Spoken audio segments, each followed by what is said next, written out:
that many, how many of your security services stopped at the same time?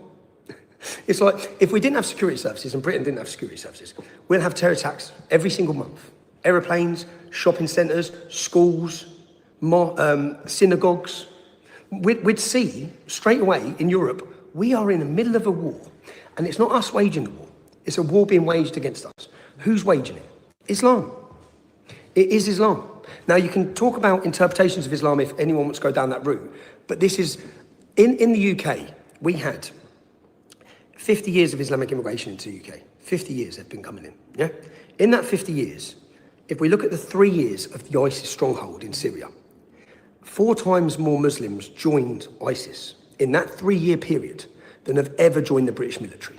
4 times more. You had similar scenes coming from your country, yeah? You have similar Wahhabist, Salafist sects causing mayhem. I look at it, and do you know what? I went to Germany, and the problem is, what you've had as well is the same as what we've had. You've had NGO organisations and far left movements funded by your government, supported by your government, same as us, supported by open border mass corporations in the United States like George Soros. I went to one of these, and you can watch the video. I went to Germany. I've been to Germany to assess the situation in Germany. And I went there, and there was a women's march.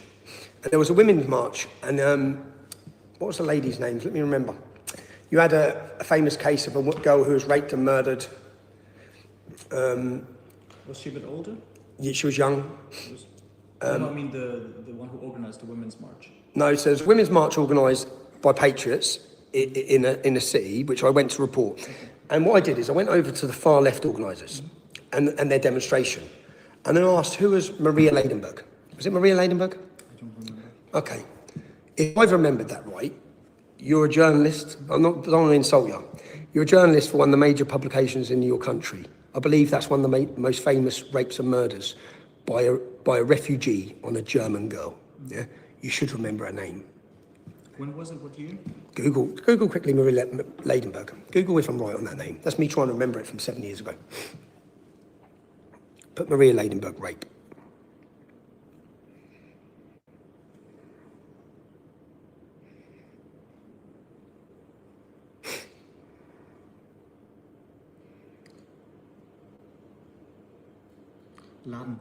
Ladenburger, yeah? So, how old was she? 19-year-old. 19-year-old, who was she raped and murdered by? A refugee from Afghanistan. Okay, so just from my point of view, yeah, not that I want to go head to head with you. To my defense, it was 1 year before I started working for Bill. So. Okay. To my defense, so was you a journalist before that? No. Okay, I'm going to let you off on that. Okay, I'm going to let you off on that. Okay, sorry, because I'd like to have just said, I'm a journalist in the UK. How am I fully aware? Let me remember, and I'll remember the other names. Yeah. I remember this case because it was in the city where I grew up. Okay, it was a city where you grew up. So in the city there was 3 major rape and murders by refugees. Yeah, in a small time frame in Germany. So I went to the demonstration, and all the German women around, the ones that are being called far right, and I approached your media. And I asked them, excuse me, how are you going to describe these people who are here today? Because we've all faced this same problem. Far right. Well, why are they far right? And I've pointed to old women. How are they far right, these women and families? And when I went over to the left wing, and what I did is, I went over to the far left, and the people who are there calling them fascists and attacking them. And I said to them, who's Maria Ladenburg? And they done what you just done. Yeah? I don't know. So I named all the girls that have been murdered. Who are they? They just looked like they had no idea. Okay, but they're fascists. And then I went over to the German patriotic march of women, yeah? And I asked them, who's Maria Ladenburg? Oh, she was murdered on this date by this man, this happened. Next one, every person there fully understood who those girls were, they knew their names, and they knew the murders. Whereas the people on this side had no idea. But these ones were attacking this lot, calling them fascist and racist.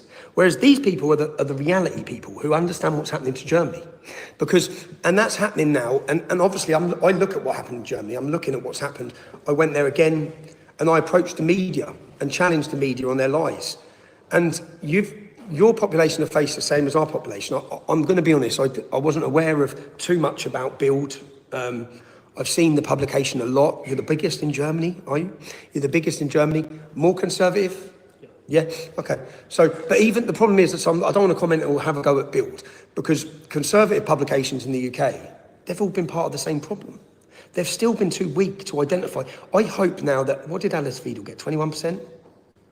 Yeah, around that. Your last election. I hope that inspires journalists to start actually thinking, representing fairly this group of people. This group of Germans who are sick to death.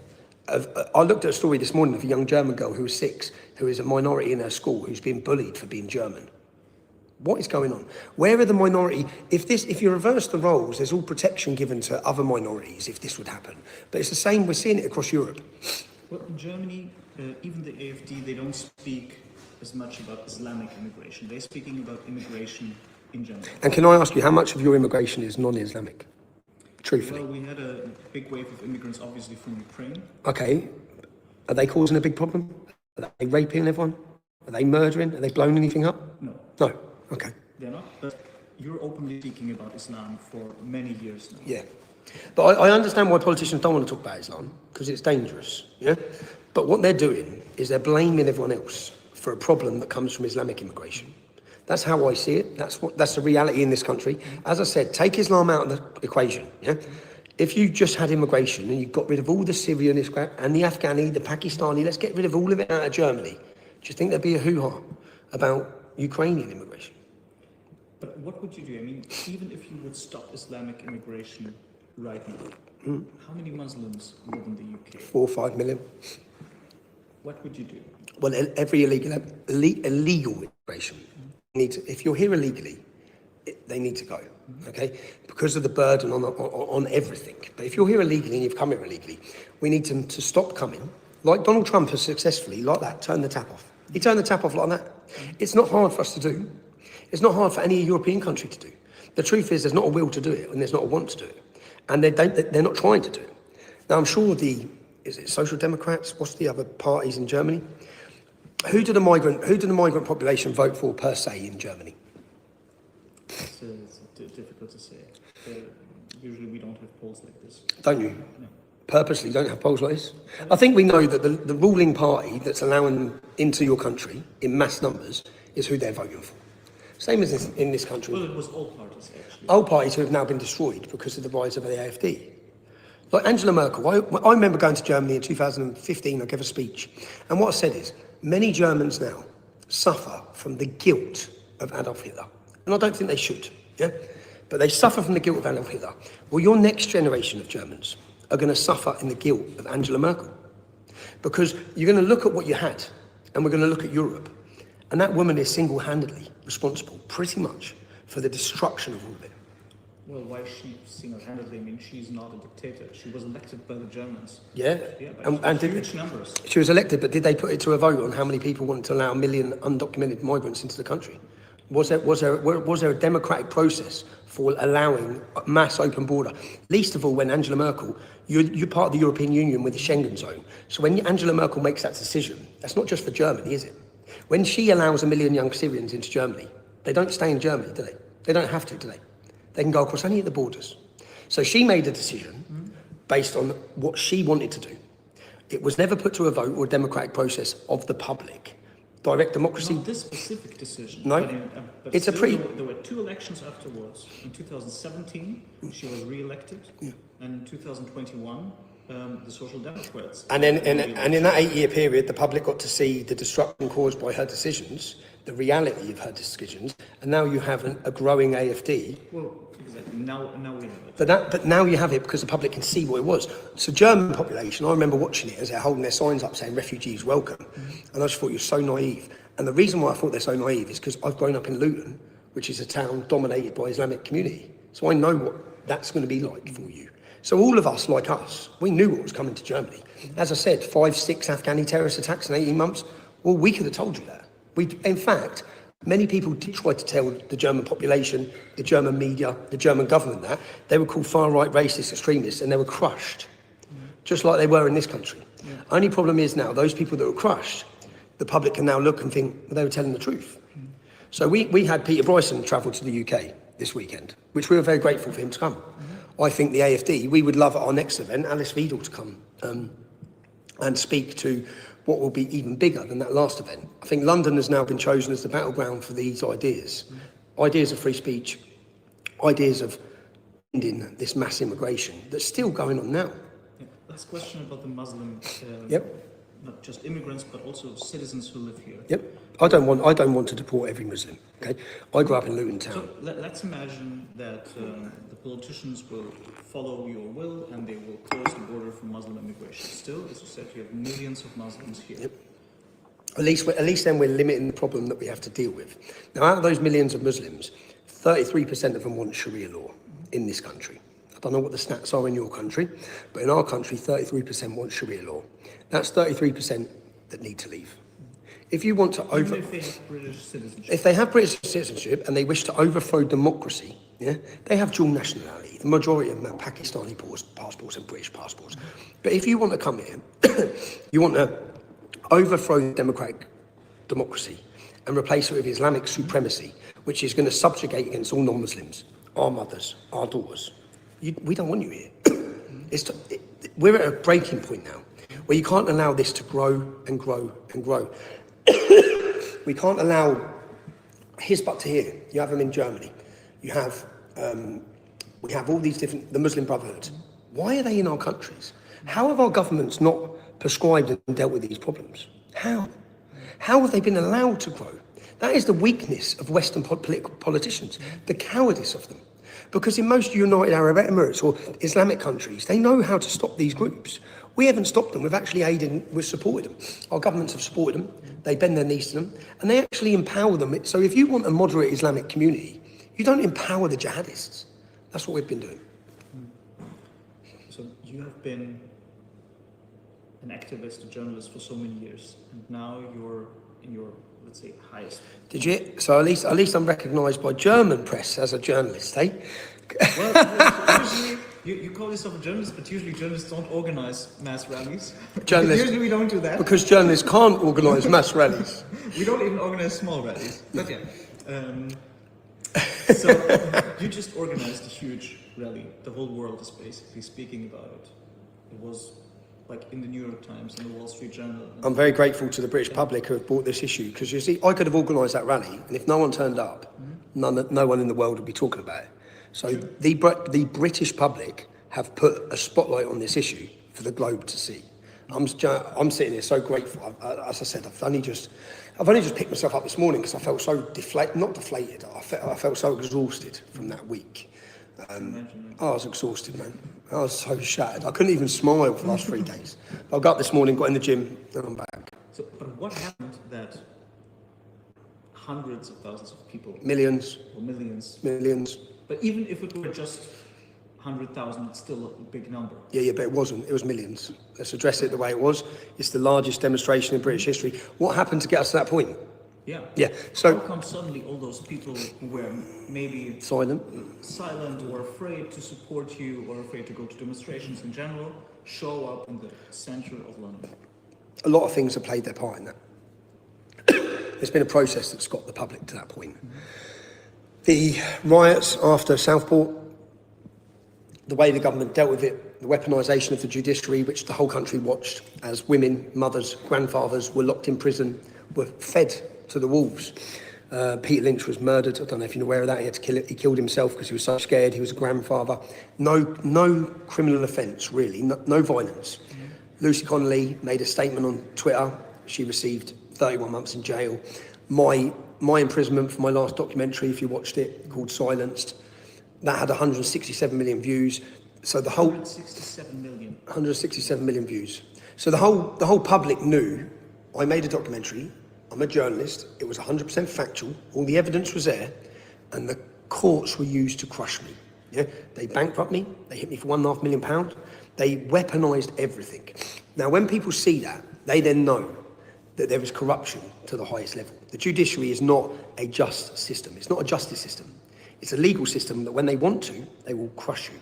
And it was used not just to crush me, because people saw it was used to crush Lucy Connolly, it was used to crush Peter Lynch. It was weaponised in order to put fear into the entire British population to shut up. Basically, it doesn't matter if your little girls are getting butchered in the street. It doesn't matter if there's terrorist attacks. It doesn't matter if women are being raped in every town and city. We're continuing to flood this country and you're going to shut up. That was the government's position, you know? And they've carried on with this position now, which is why they keep adding to our numbers. They're just so thick. But then I've seen, when we had October 7th, all of these moments played a significant role in getting the public where they are. October 7th happened. We then saw mass demonstrations across the West, yeah?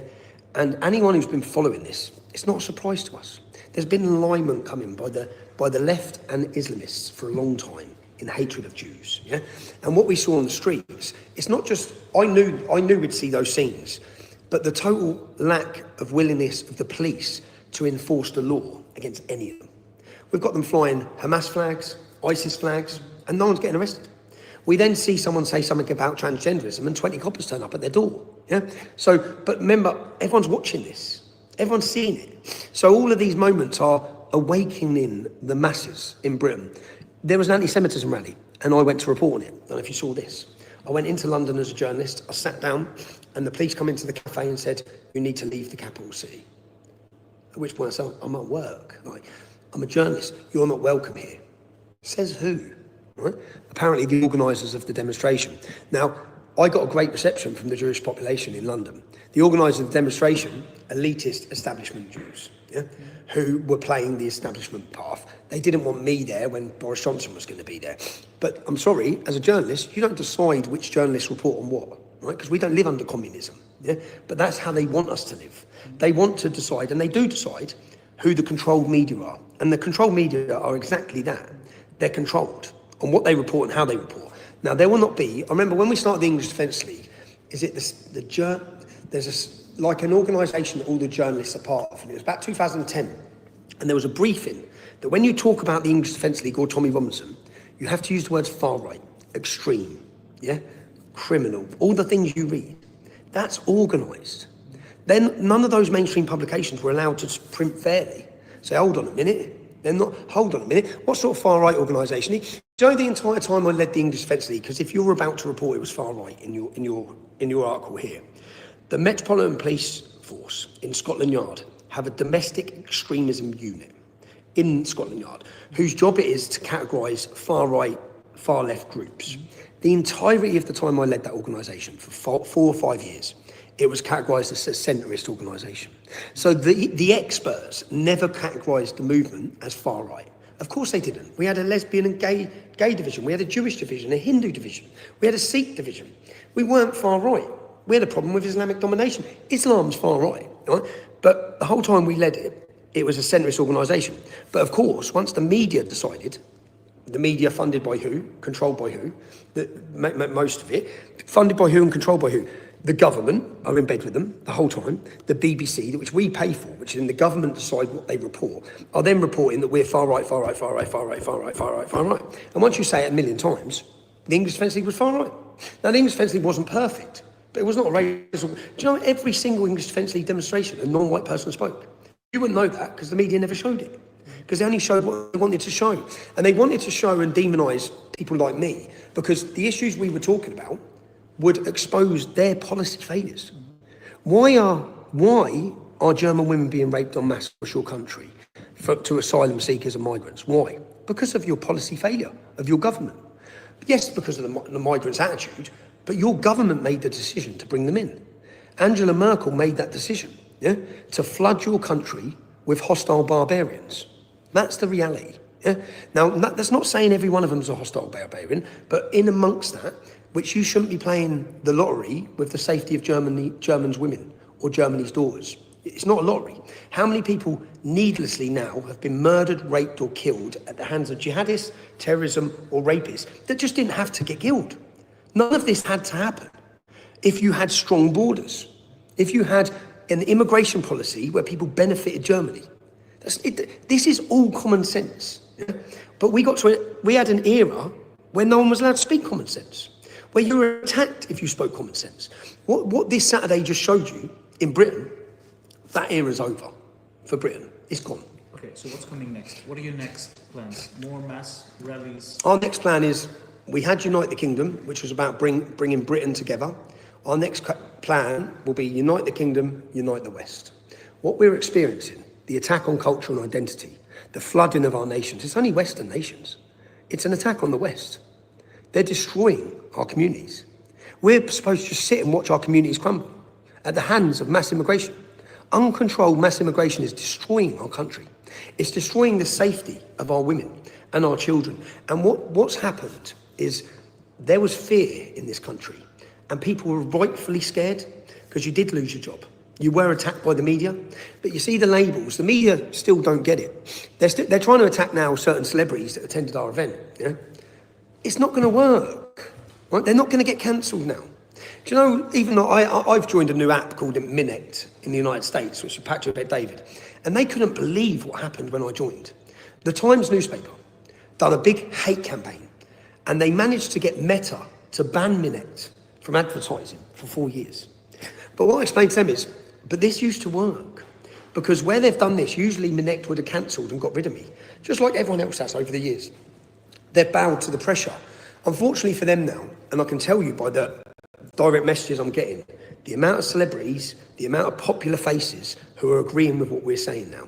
Now, I always said, I think you saw it after the Austrian election, I said, when all those people who have been whispering, when it shifts, and it's going to shift quick and fast, I never knew it'd be this fast, because in the UK, this 12 months, it's just gone bang. The Overton window was here, it's all the way out the door. Yeah, what people are acceptable to say now, what women and British mothers are standing on camera saying now, it's common sense, but no one was free to say it. So what are you going to do next? I mean, you described the shift, you said it's a new era. What's next? your role in this? What's my role? Well, next I'm going to do a documentary, my next documentary, but we're going to plan the next event. I'm just waiting to speak with, we want Alice Friedman. We want the leader of the AfD. She's the next Chancellor of Germany, okay? She is. She is. They may be able to stop her by all coming together, but they can't stop her forever, yeah? The AfD... Well, they're now at 25%. They're at 25%. The AfD are going to rise to power, and God bless them, okay? Because Germany needs them. The only way you will save Germany is through the AfD. We know that. The rest, I'm looking at Vox I'm looking at Santiago, Vox. That is the future of Spain. That's the future. Now, Le Pen, they've just blocked her. Yeah. This is the future. I'm asking about your role. My role is to help awaken the population and to unify them. That's my role. That's all I've... Or also in the other countries? I've watched for so long as these other countries act individually, and patriots across these countries are separated or divided. I don't think they should be. I think that what's happening is happening to all of us. I would love to see an event in London where there were simultaneous events in European capitals. So that's what you're trying to organise next? We're in discussions at the minute. We're in discussions. We want to reach out to world leaders. This has never happened. The numbers that Britain has showed on the streets and the way they behave themselves in a carnival atmosphere, okay? We hope that inspires other European populations. This is the time. So you're already in discussions also with the AfD? We are already in discussions. We've only had 3 or 4 days. Now, Peter Bryson, your Member of Parliament, has spoke up on my behalf and our behalf in Britain, just as he did on Julian Assange's behalf. Yeah? So I thought Peter come to visit me when I was in prison. We become friends. I have a lot of respect. And then I've also watched the AfD, and I understand what they're faced. And I understand the fear even in political parties. Unfortunately, even in some of the right-wing populist parties, they're still worried about these labels. What we're showing in Britain is these labels don't matter. No one cares now. That's done. We're going to look back, in the next generation, we're going to look back at this generation and scratch our heads and say, how the fuck did we let this happen? How did we allow a generation of our daughters to be raped because we were scared about being called a word? A word. Now, that word does have consequence, but the power that they had over those words, which was you'll lose your job, you'll lose your career, there comes a point when, as British population, we have to look and say, does your job matter? Does your career matter if your children are not going to have safety? And I think that's been the real awakening to the UK population, is the migrants that are being put in hotels are raping their way through our country. That's what's happening. They're coming out of the hotels. You know, we had a migrant. So after the Southport riots, you had the Southport riots, which was the British the local population angry because they knew the government were lying to them. So Axel Rudakabana gets caught with a Al-Qaeda manual, and he gets caught with an Al-Qaeda manual, and he gets caught with ricin. But that was all hidden for 3-4 months. It was caught the same day. But the public knew they were being lied to. Yeah? So the government were trying to hide things, trying to cover up. The public knew there was mass anger on the streets. There was trouble in that city. Now, as soon as there was trouble in that city, trouble spread across the UK. Now, what they never addressed was why people were outside the hotels. Is it Hartlepool or Hull? Now, a migrant, a refugee that we're paying for, left the hotel and come out, stabbed a pensioner to death while shouting about Palestine. Yeah? When people are protesting outside that hotel, that's why they're protesting. Yet the government just called them all far-right racists. Now, Tamworth, they were protesting outside the hotel. Well, Mohammed left the hotel and raped an English woman. So everyone in that local community are upset with Mohammed and the policy of the government to put these barbarians in their local community who they know nothing about. So people are protesting there. They're far right, they're racist. Outside pretty much every city where people protested, there was a legitimate and justified reason for anger. Yeah? Now, what we've tried to do, which was successfully done in 4 events now, because Britain's angry, it's at boiling point. Yeah? We've managed to harness that anger and channel it and direct it in a positive manner. Yeah? Because people's anger is totally justified. Right? Germany should be furious. Going through the terrorist attacks from Afghanis, going through the rapes, going through what's happening, going through the hostility, going through the videos that we're eyewitness from your country, you have a right to be outraged. Now, I'm grateful you have a political party like the AfD who can at least address that politically. We, for so long in this country, haven't had a political solution to this because all the political groups have been too cowardly to discuss it. That's about to change as well. So what's your political goal for the UK? Do you want the current government to change course? Do you want Nigel Farage to win the next elections? Or I think Nigel Farage will win the next election. I hope that Nigel Farage has took lots of swipes at us. Yeah, I don't know why. It seems to be an attack on behalf of the establishment each time. I would just much rather, which we tried to do on July 27th last year, I tried to make the point that, look, just stop lying about us. Yeah, we want it to be the cultural revolution movement. So 9 million people voted for Keir Starmer. That scumbag slithered into Parliament with 9 million votes. They're about to recognise the state of Palestine. I just find it all insane as I'm watching it. I think so 9 million people voted for you. 20 million people didn't vote. And that's our fault. Yeah. Well, it's not our fault, it's their fault. Because they have made people that neglected, forgotten and disillusioned with politics that they don't feel that their voices matter because they've been told for so long that their voices don't matter. Those 20 million, if we captivate them, if we reach them, if we electrify them and let them know your voices matter, and your country depends on your voices mattering, yeah, you are the solution to this fault, to this mess. The 20 million that didn't vote. I'll tell you who the 20 million are. I've never voted. I don't know any of my friends that have ever voted. Any of us vote, none of us. Yeah. So, and Nigel Farage didn't seem to be going for that block. He wanted to just become the new Tory party. He's filled his party with new Conservatives, with a lot of Liberals, left wing. So he's going for the already politically active percentage. I think that we need to reach the forgotten people. So, and who should they vote for? Will you create your own party? Will you run for parliament? No, I've joined a political party called Advance, and I've joined them because it's the only party I see as a solution and I trust. And that's because of the problems I've seen I wanted that party to be Reform, if I'm honest. I wanted Reform to be the political party that would ride the wave of patriotism as we led the cultural revolution. That's what I wanted. I made my point pretty clear. I do not want to be involved in party politics. I believe I have my position to do, and I just want to do it. Yeah, and that's going to be awakening people, giving them a sense of identity, bringing them together, and then the other 3 political parties. Do you know the Muslim community? All 3 political parties will sit down and listen to them, and they'll give them what they want because they know that they carry power in a vote bank. But is it possible that you will actually run for Parliament, Prime Minister? I don't know is the honest answer to that. I hope we had a vision. Look at us for 24 months ago. We had a vision 24 months ago under this banner, Unite the Kingdom, of what we could possibly do. Look at what we just pulled off in Saturday within 24 months. Yeah? Look where we've got. Look where we've brought the discussion in 24 months. What is now acceptable and palatable to discuss, from mass deportations, from remigration. Yeah? things have changed so quick, so fast. So we had a plan, we're still continuing with that plan, and the plan was always shift the culture, shift the culture, you will shift the politics. We're watching that happen. As you said with the AFD at 25%, I think Reform are top in the polls. I don't think Reform, the problem I saw with Reform, which again, I hope they see the error of their ways. I hope all political parties, I believe the Conservatives, I'm listening to Robert Jenrick, I'm listening to what a lot of the Conservative politicians are now saying. It's unthinkable what they're saying. Because they're in power for 14 years. I've got them all standing there. I've got Keir Starmer hanging Union Jack Bunting in his office. It's like, are you taking the piss?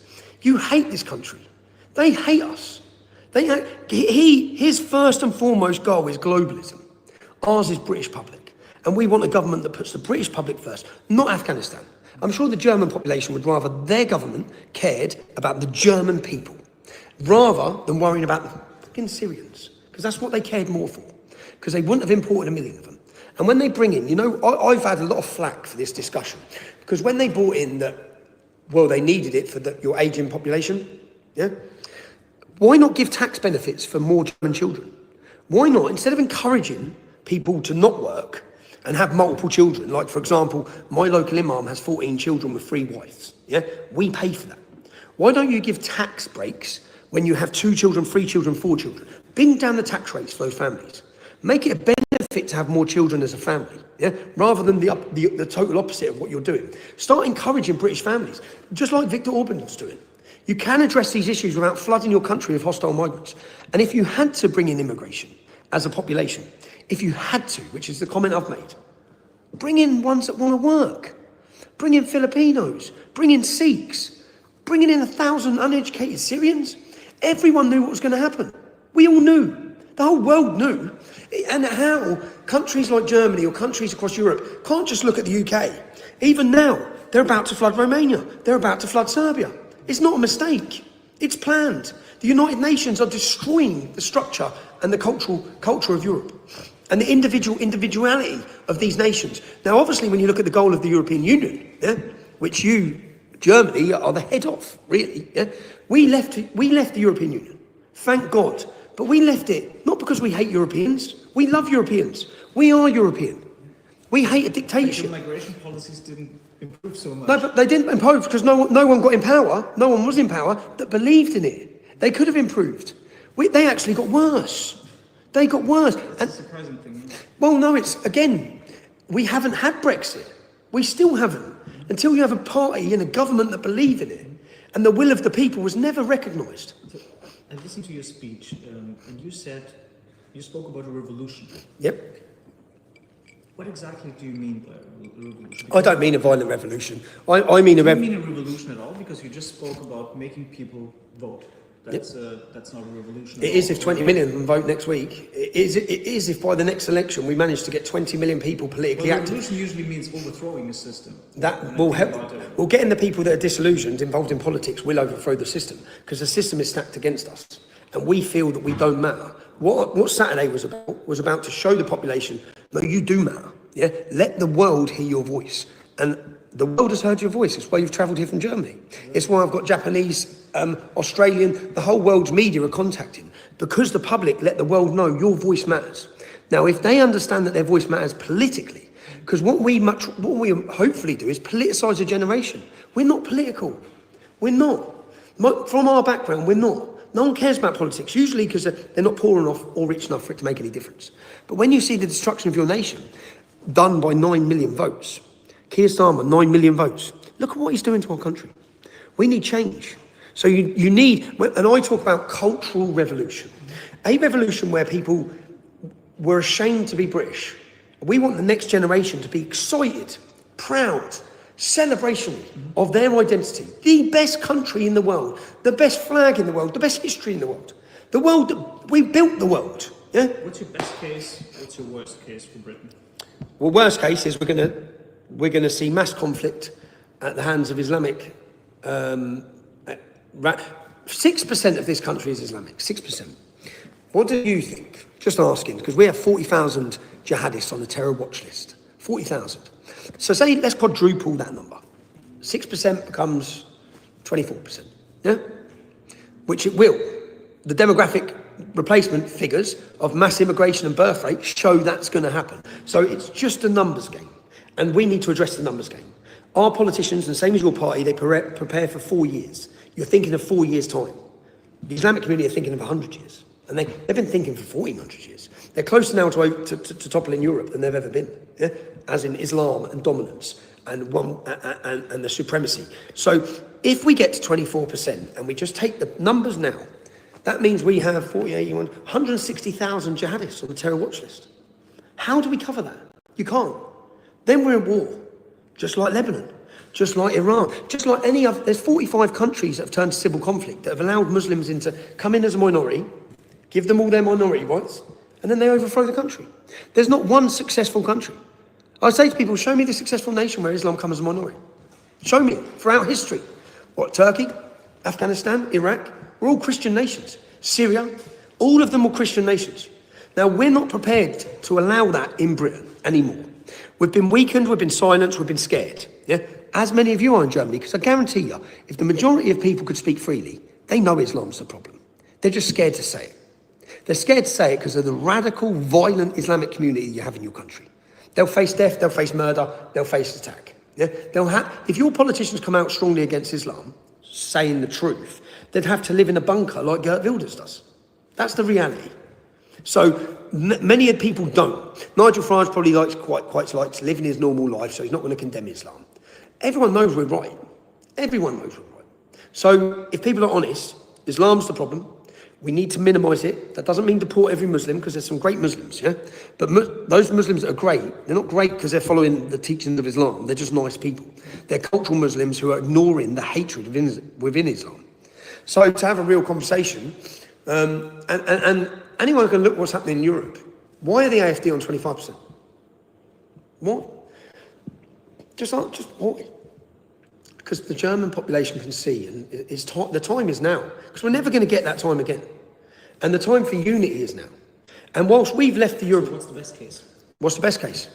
That we see the AfD rise to power, Vox rise to power, and those political parties that rise to power in Europe come together with the American government, because they understand borders are needed, and all of these groups align worldwide. And the patriots in Germany align with the British patriots. We look for our common ground rather than what we disagree on. The reason why there were all those people on the streets of London, now some were from Wales, some from Northern Ireland, some from the Republic of Ireland, some were from Scotland, and many from England, the majority from England. Why were they there? They were there because they love their country. They were there because they love their culture. We're a Christian country. Europe is Christian. We need to understand where we come from. What built Europe? What built Britain? What built us? Our Christian belief. We need to look at the things that bring us together as patriots and align those patriotic parties together and awaken, and through unity give courage and strength and inspiration that this is the time, Europe. This is the moment. This ain't coming again. If we want to save Britain, we are running out of time. We're running out of time. But I think that what I'm very happy about is that the British population have just brought this to a head. I'm so happy because they've made this a worldwide talking issue. True. And do you know what? In a peaceful way. So all the things that's said about us, think about it. Read the headlines. Hooligans, thugs, fascists, extremists. Did you watch our event? Did you actually watch the speeches, the celebration, the singers? There were some articles that also policemen were hurt. Yeah, but 25 arrests. What they don't tell you is that only 9 of them were from our event, which means the majority of arrests come from the government-supported event. Do you know what they were chanting at the government-supported event? Charlie's in a box, Charlie's in a box. Now, where's the media headlines on that? Where's the media headlines that Diane Abbott, a lead figure of our government, was at an event where they were chanting about the death of an innocent dad who was just assassinated? Where's the headlines? This is why people despise the media. Yeah? All the media attacking police officers injured, with the majority of arrests were from that group. Now, if you brought millions of people to the capital city and there were 9 arrests, the Notting Hill Carnival saw 600 arrests, I think. Rapes, shootings, stabbings. Do you know what the government come out and said? It was a great cultural day. That it was a celebration of diversity. The majority of people acted really well. They do the total opposite with us. Oh, violent fascists. It's like 25 arrests, really? 9 of them were from our group. 9 arrests out of millions of people. The majority of those people were the best of Britain. So it's comical, really. But where do we go from here? As I said, you're heading back to Germany. We would love the future Chancellor of Germany to come and address the British population and talk about unity. We want to unify with Germans. We want to be with German patriots. The British, and I think if you can unify all these European countries together, because all of us are losing our countries. Now, the political parties obviously are doing their thing, but I think that celebrations of identity, we're all losing our identity. We're all losing it. And that's purposely done, because the European Union's goal is what? To destroy the nation state, get rid of your identity, flood it with mass immigration, we all become weak, we don't know who we are, and then you become one big European state. Well, you can imagine what happens in the media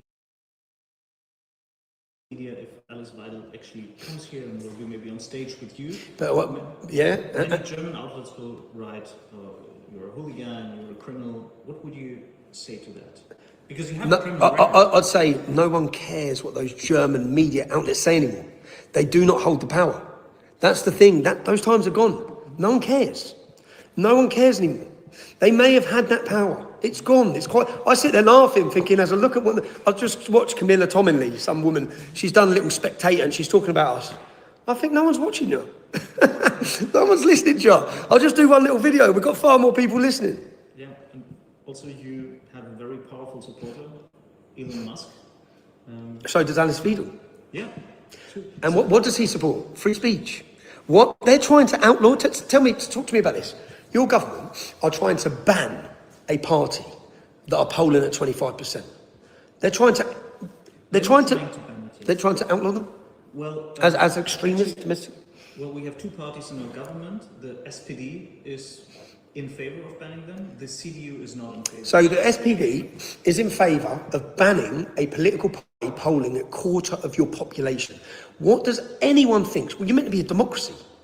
Well, you have to, what's different in Germany and Britain, it's obviously German history, and there's still a big trauma. I say they play on the weakness of the German history because of the guilt of what's previously happened, which none of your new generation are responsible for.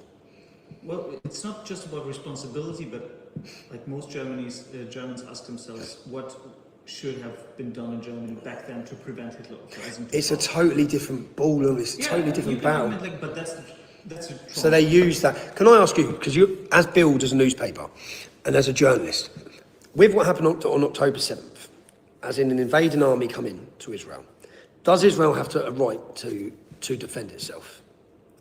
Look, I'm from a Jewish family and openly pro-Israel, so you can imagine that. Okay. So with regards to that, so when you've seen what happened in Rotherham, and Telford, and 85 other towns and cities, the Pakistani community have come into the country and they're raping their way through our doors. Do we as a country have a right to defend ourselves in the same manner that Israel does? Well, if you listen to your government, you don't have the right. That's the point. Our government is not in favor of Israel fighting the war. I'm in favour of Israel fighting the war in Gaza. I understand what they're fighting. Many people don't. Do you know, still I get a lot of flack for this. I get a lot of flack for this, which I don't really care because I know I'm right. And I know that if my country was surrounded by these jihadist scumbags who wanted total obliteration and to rape every daughter in the country like they've said in all the previous conflicts, it's like, do you actually know what you're battling here? And how they don't understand, I stress it every time. If Israel was wiped off the face of the planet by these barbarians, do you think they stop there? No, they don't. They come straight the way through. So, yeah, I just think that, I don't know, I think that what's the German guilt issue is a major playing part in what's allowed the destruction of what you see in your country. How do you get to the point now where Germany is still Germany? Because if we become a minority, and this is the argument I'm having in our country. I don't think it's German guilt, actually. Don't you? No, not at all. What do you think?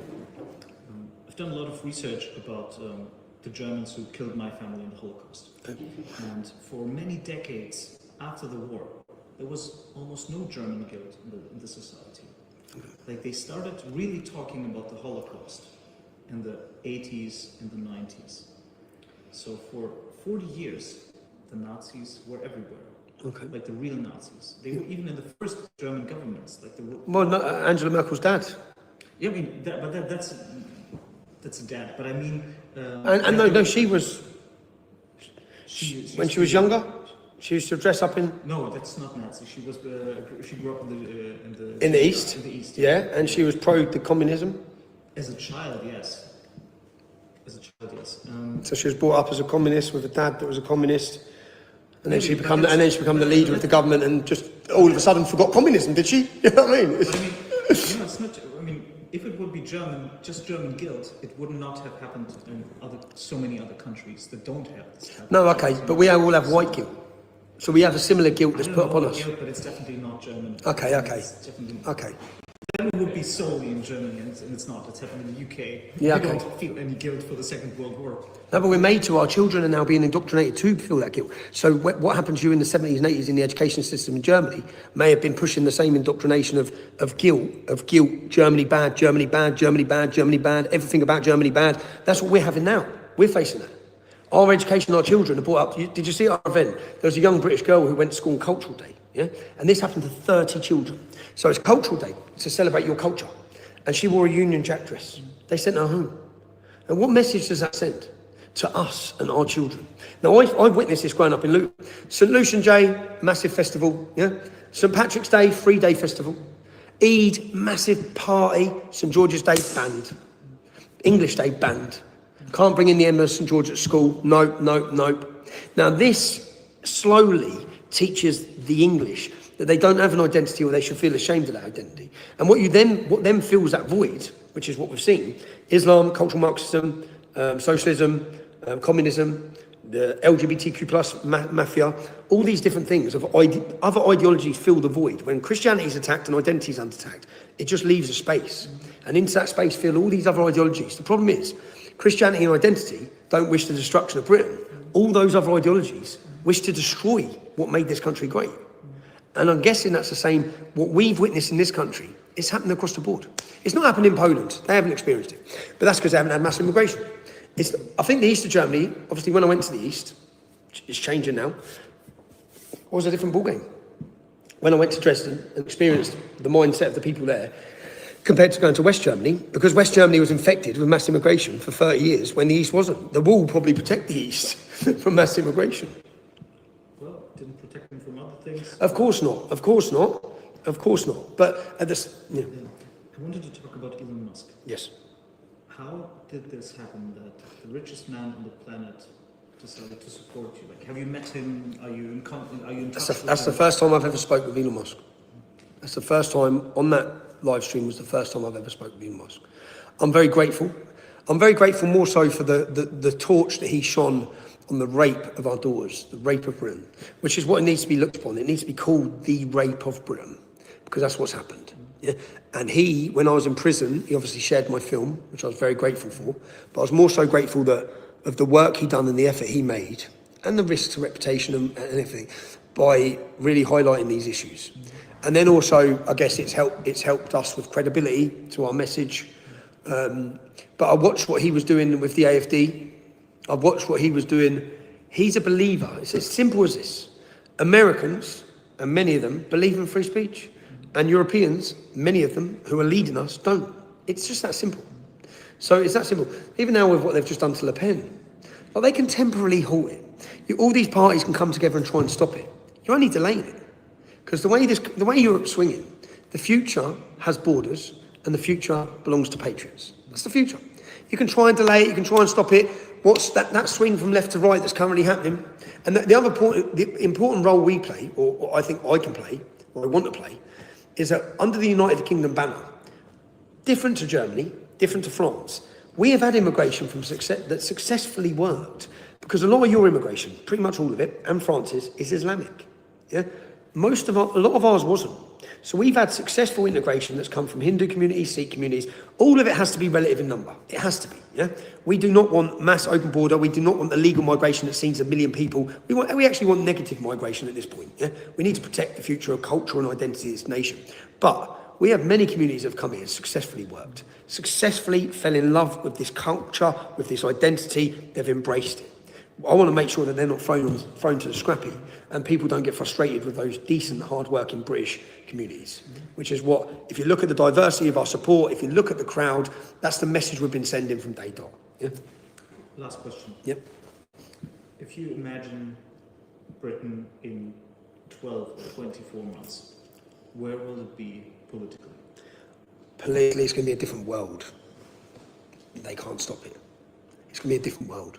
You see, the way I've spoke for the last 15 years, that's going to be the way our politicians are going to be speaking. That's it. They either do that or they move out of the way. Because coming through is a new generation and the British public who are not going to tolerate the bullshit or the political correctness. We want strong men, leadership, not weak cowards who are still playing the politically correct game.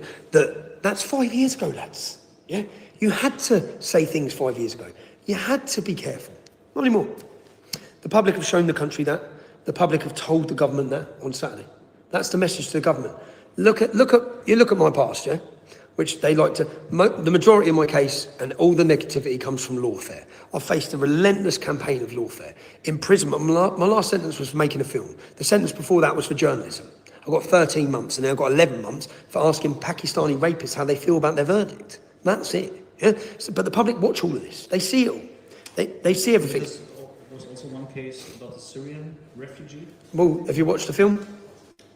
No, but they say it was libel or something like Yeah, that. it was libel, but have you watched the film? No. That's the film that had 167 million views. Do you know if I ask you to watch it now, I'll get 2 years in jail? Free speech, eh? I just got 18 months in prison for making a film about that. And my film showed the truth. With covert recordings, it showed that teachers were paid by Pakistani politicians.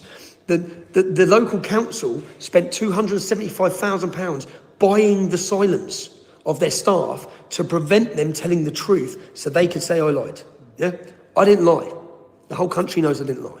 That's their problem now. The government's problem, the politician's problem, the court's problem. Anyone who watched that film knows I didn't lie. Yeah? And I willingly released that film. I knew when I released that film I'm getting 18 months in jail or 2 years in jail. But I'd done it because I knew what the film proved. The film proved so that people could actually see with their own eyes. It's lawfare. Yeah? I didn't lie. The media said I lied. I didn't lie. Now, even that case there, when you look at that case, it's like, I'm a journalist. I made a documentary. I'm not going to apologise for it. I do not apologise at all for reporting the truth. Mr. Robinson, thank you very much. Thank you very much. Cheers. Great to meet you. Very interesting. No problem. Thank you. I'll turn this off. What was that, 60 minutes? Yeah. Have a good day, everybody. How do I end it? I'm not used to doing this. But you live streamed it? Yeah, I did, yeah. Always do. Really? Where on Twitter or? You're live on YouTube, look. That was a good interview. Do you know what? You just sitting down with media, and then I can have. So now the good thing is, there's 60 minutes there where my audience have seen the conversation. So when your article comes out, Couldn't you upload it a little bit later? but this ain't going to Germany. This is a British audience. But the point being, I have to do this because when your article, I understand. you understand why? Yeah, I'll protect myself I because. expected that you would record it, but not that you would live stream it. But I didn't used to be able to live stream it because I'm back on YouTube, so I'm excited. It's planned for the big Sunday edition of the paper. So we have like 2 or 3 pages for you. Okay. But that's a British audience anyway. So. And it will be. But then when we get to, and then people can see what the media write. And we see if actually, can we trust Bild in Germany? Maybe we're about to see something that we've never seen before, guys. Maybe we're about to see an actual interview that actually just says it exactly how I said it. Because usually, do you know some of the stories I've had? So I put a camera over there and I recorded. And I sat down with Sky News. You've got to watch this story. And I sat down with Sky News, and when I'm talking to them, I'm talking to them about, I said, listen, there was a film that came out in Holland called Loverboy in 2007. And the film, they wanted to play, it was about Moroccans grooming young Dutch girls. And they wanted to play it in the education system in the UK, but they banned it because it was racist. Now, what I said at that point was, they said it installed fear. And I said, I don't care if it installs fear, if it protects kids from being raped. Now, when it comes to the interview being shown on TV, they put a voiceover in, so they took out the context, and they said that I had asked, he says, I asked Tommy Robinson, what's your opinion of the fact that you install fear in Muslims? And then they just cut me saying, I don't care if I install fear, if it installs fear. So they took a question that they didn't ask me and gave an answer that I didn't answer and then published it to the public. And that's still online now. So the media have continually attacked, lied, smeared and falsified stories against me So my audience, I show them what happens. Apologies if that has upset you in any way, sir.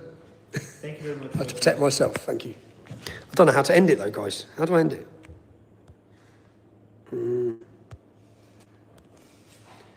Are you sure you want to stop? There we go. That was a good interview. Thank you for watching. Thank you for commenting. And I am live every day, 3 p.m.